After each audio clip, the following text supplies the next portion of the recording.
लोकशाही ही जनतेच्या विश्वासावर उभी असते। भारत देशातील निवडणूक प्रक्रिया ही लोकशाहीची सर्वात महत्त्वाची कडी आहे। मात्र मागील काही वर्षांपासून वापरत असलेल्या इलेक्ट्रॉनिक मतदान यंत्राबाबत देशभरात संशय, शंका आणि अविश्वास निर्माण झाला आहे। ईव्हीएम यंत्रामध्ये छेडछाड होण्याची शक्यता, तांत्रिक बिघाड, पारदर्शकतेचा अभाव तसेच मतदारांच्या इच्छेप्रमाणे मतदान नोंदले जात नसल्याच्या तक्रारी वेळोवेळी समोर येत आहेत। अनेक तज्ञ, माजी प्रशासकीय अधिकारी, राजकीय पक्ष, सामाजिक संघटना याबाबत प्रश्न उपस्थित करत आहेत। त्यामुळे सामान्य मतदारांचा निवडणूक प्रक्रियेवरील विश्वास डळमळीत झाला आहे। ही बाब अत्यंत गंभीर आहे। लोकशाही व्यवस्थेत मतदारांचा विश्वास अबाधित राहणे अत्यावश्यक आहे। त्यामुळे पारदर्शक, विश्वासार्ह आणि सर्वसामान्य नागरिकांना समजण्यास सोपी ठरेल असे आमचे ठाम मत आहे। या सर्व बाबींचा विचार करता ईव्हीएम हटाव या मागणीसाठी आम्ही लोकशाही मार्गाने शांततामय पद्धतीने आंदोलन करत आहोत। सदर आंदोलनाची नोंद घ्यावी तसेच हे निवेदन भारतीय निवडणूक आयोग आणि महाराष्ट्र राज्य निवडणूक आयोग, महामहिम राज्यपाल व संबंधित उच्च अधिकाऱ्यांपर्यंत पोहोचवावे ही विनंती। लोकशाही आणि संवैधानिक मूल्यांच्या संरक्षणासाठी प्रशासनाने योग्य ती दखल घ्यावी अशी अपेक्षा। ईव्हीएम बंद करण्याकरता अनेक कारणे आहेत। पारदर्शकतेचा अभाव। ईव्हीएम ही इलेक्ट्रॉनिक प्रणाली असल्याने सामान्य मतदाराला त्याची कार्यपद्धती समजत नाही आणि त्यात छेडछाड होण्याची देखील शक्यता आहे। अनेक तज्ञांच्या मते ईव्हीएम हॅक होऊ शकते किंवा त्यामध्ये तांत्रिक हस्तक्षेप होण्याची शक्यता नाकारता येत नाही। स्थानिक स्वराज्य संस्थांच्या निवडणुकीत महाराष्ट्रभर व्हीव्हीपॅट वापरण्यात आले नाही। व्हीव्हीपॅटवर मर्यादित विश्वास आहे। व्हीव्हीपॅट असली तरी सर्व मतांची पूर्ण मोजणी होत नाही, फक्त काही टक्के यंत्रांची तपासणी होते, जी अपुरी आहे। लोकशाही प्रक्रियेवरील संशय मतदान प्रक्रियेवर निर्माण झाला आहे। लोकशाहीचे मूळ तत्व त्यामुळे कमकुवत होते। बॅलेट पेपर प्रणालीत मतदार स्वतः मत टाकून मतमोजणी पाहू शकतो। पारदर्शकता त्यामुळे अधिक असते। जर्मनी, नेदरलँड्स, आयर्लंड यांसारख्या देशांनी ईव्हीएम नाकारून पुन्हा बॅलेट पेपर स्वीकारला आहे। निवडणूक आयोगावर राजकीय दबावाचा आरोप आहे। ईव्हीएम मुळे निवडणूक आयोगाच्या स्वायत्ततेवर प्रश्नचिन्ह निर्माण होत असल्याची भावना जनतेमध्ये आहे। अनेक राजकीय पक्षांनी ईव्हीएम वर आक्षेप घेतले आहेत। सर्वपक्षीय सहमतीशिवाय अशी प्रणाली योग्य नाही। लोकशाही टिकवायची असेल तर निवडणूक प्रक्रिया ही संशयमुक्त, पारदर्शक आणि सर्वमान्य असली पाहिजे असे सर्वांचे मत आहे।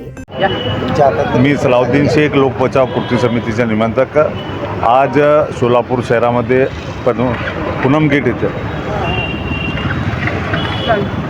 गेट येथे आंदोलन करण्यात आले की ईव्हीएम हटाव आणि बॅलेट पेपरवर मतदान।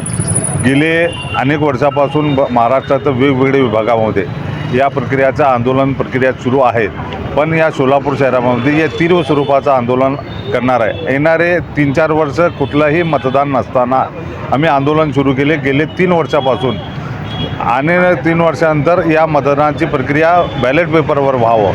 अनेक ठिकाणी महानगरपालिकाचे, जिल्हा परिषदचे घोटाळे समोर आलेले आहेत। मतदान प्रक्रियामध्ये काही घोटाळे झालेत। काही ठिकाणी ईव्हीएम मशीन तोडण्यात आली, काही ठिकाणी ईव्हीएम मशीन फोडण्यात आली। तरी पण या शासनाने आतापर्यंत लोकांची दखल घ्यायला तयार नाही। याकरता लोकातूनच आंदोलन उभा करणे आणि यापुढे तीव्र स्वरूपाचं आम्ही आंदोलन उभा करणार आहोत। या ईव्हीएम मशीनच्या विरोधात तोपर्यंत थांबत नाही तोपर्यंत आमचं आंदोलन सुरू राहणार।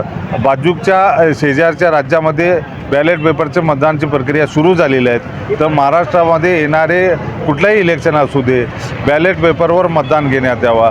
देशाच्या राष्ट्रपतीचं मतदान बॅलेट पेपर होत आहे, उपराष्ट्रपतीचं मतदान बॅलेट पेपर होत आहे। लोकातील निवडून झालेले लोकांनाही बॅलेट पेपरवर मतदान पाहिजे, या मुख्य मागणी घेऊन आज दिवसभर आम्ही या पूनम गेटला आंदोलन करत आहे।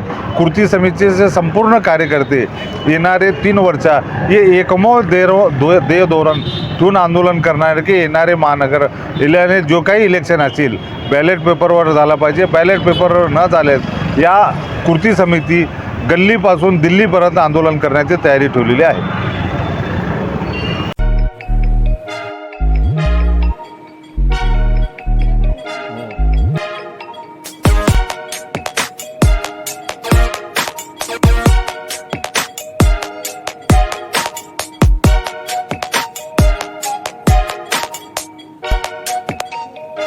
सोलापूर शहरातील सुप्रसिद्ध हॉस्पिटल म्हणजे सेंट्रल मल्टी स्पेशालिटी हॉस्पिटल मागील अनेक वर्षापासून सेवा बजावत आहे। 24 तास इमर्जन्सी सर्व्हिस, मॉडर्न टेक्नॉलॉजी, अनुभवी डॉक्टर्स तसेच अत्याधुनिक तंत्रज्ञान सुविधांनी सुसज्ज स्त्रीरोग प्रसूती विभाग, ऑर्थोपेडिक विभाग, मेडिकल विभाग आणि इतर एकमेव नाव म्हणजे सेंट्रल मल्टी स्पेशालिटी हॉस्पिटल। पत्ता गणेशपेठ शॉपिंग सेंटर, मंगळवार बाजार, सोलापूर। ताज्या बातम्या पाहण्यासाठी प्राईम महाराष्ट्र न्यूज चॅनलला सबस्क्राईब करा.